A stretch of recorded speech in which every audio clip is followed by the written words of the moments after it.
Neon Taters here, also known as London Taters to Vex, Larry to the Nebuchadnezzar chat, and Neon Taters tonight because this lighting is so good.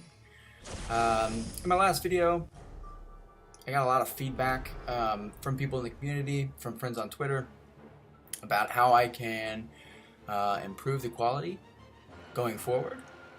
Knowing that I intend to make a war video for each war that I participate in, so got a lot of awesome feedback. I just wanted to thank everybody that offered their feedback to me. I tried to implement everything except for the lighting, and not really by choice. I just really bad lighting tonight, and I want to get this commentary done. But it's like 11:45, so not much I can do about that. First fight, 5-star Unawakened Karnak. Strategy was just a parry and smash. If you guys notice, I did miss a parry there, so I took a little bit of block damage, dropped my health down to 98%. So, like, you know, not a flawless fight. Area for improvement there. You want to save every percentage of health that you can, but alright, moving on. So this is actually cool. So, like, the moment that I move over, you see Scatterlands kick in. Okay, so I'm thinking in this fight, this is going to be a regen Ultron. Not really a huge deal. I've got the villain Danger Sense ability active with Ghost Rider synergy. So obviously I'm taking in Blade. And the PI is relatively low noted, so I'm thinking... actually, let's let Scatterlands tell us exactly what this is. I'm thinking 345 Ultron. And I'm pretty sure it would be a lot higher, like in the mid-20s if it was a 455. And that wasn't in his profile, so. 345. 345 Regen Ultron. Here we come. And it's a Howard the Duck. So, of course, like, anytime you see a kind of a goofy champ, no offense to Howard the Duck enthusiasts out there, but you know, you're like excited because, like, okay, like, what's the worst that could happen in this fight? But also, like, you know, I boosted, and so it's also kind of like, man, I just wasted some boosts. But I think that there was maybe some, obviously diversity champ here, but maybe some like trolling a little bit, and that's a common spot for a Regen Ultron, so definitely got trolled a little bit, and if their intent was to cause somebody to waste boosts, then they were successful. Okay, so moving along, my next node here is node 41, which is the Enhanced Bleed node. It's a 6-star Cosmic Champ.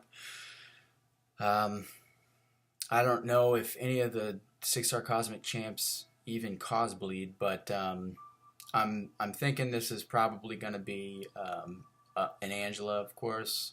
Does she cause bleed? I don't know. And it's an Angela. My strategy here is, again, just to parry and then get her up to her L1, and her L1 is pretty easy to evade. Just give her some space.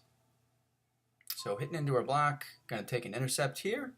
Actually going to give an intercept, sorry. And then just evading her L1, going back in, popping the special, and then just letting her do her thing. She's throwing her special pretty willingly. I thought that this was going to kill her, which is the only reason I threw the L1 there, but not a big deal, of course. Slash her head there. Pretty clean fight. These guys, by the way, Adrenaline Arc, they're one of 2 Adrenaline Arc alliances, and these guys are really good. We died 15 times in this war, and that's about where we're at least at the last handful of wars. That's about where we finished, but they died 5 times, so these guys are legit. And so I'm throwing on boosts here.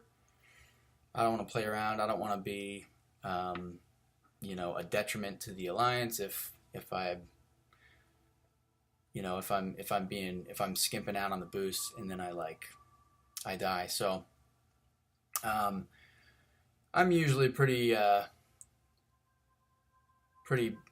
free with the boosts. I use them on almost all the fights, especially in the last section, just to be safe.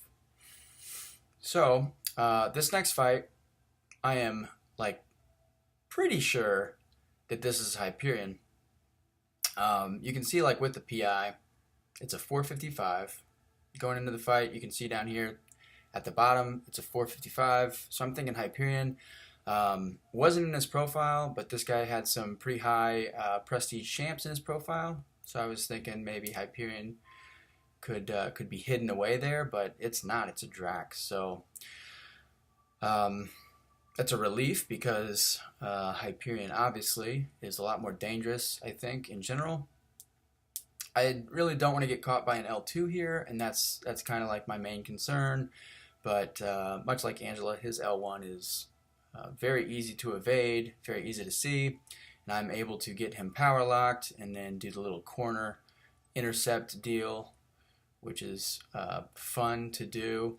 And I will say I have been intercepted before doing this in war, so like if you're going to do it, be careful because it's not guaranteed 100% of the time, but for the most part, like it's effective. Dubes taught me that, Dr. Doob. So this next one, I'm like slightly concerned about this. It's a 455. This dude does have a 455 Archangel in his profile, so I'm thinking it's probably going to be 455 Archangel. And it is 455 Archangel, so this is fun. So I just don't want to get hit by an L1. Oops. Fortunately, Blade is awesome, and he shrugs off. I don't know if he even took any of that damage, but or took any of the damage over time effects there. But that was scary.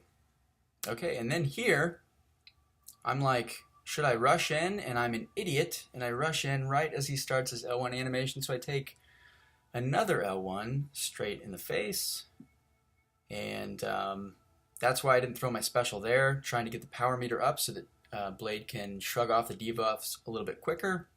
And then I'm just going to keep this, I kept the power meter a little bit just in case, and I thought that this would finish him off, and for the most part it does. Takes him down to 1%, and then he does bleed out. But obviously, as Seaton would say, mistakes were made. It was not a great fight, but got through it. And next one, Punisher 2099 on the stun immune and unblockable L1. So as far as like champs that are normally on this node, I'm not really concerned. Relatively speaking, I would say that he's on the easier side. No offense to anybody. But like the ones you don't want to see here, like Spider-Man's annoying, and well, Spider-Man is annoying.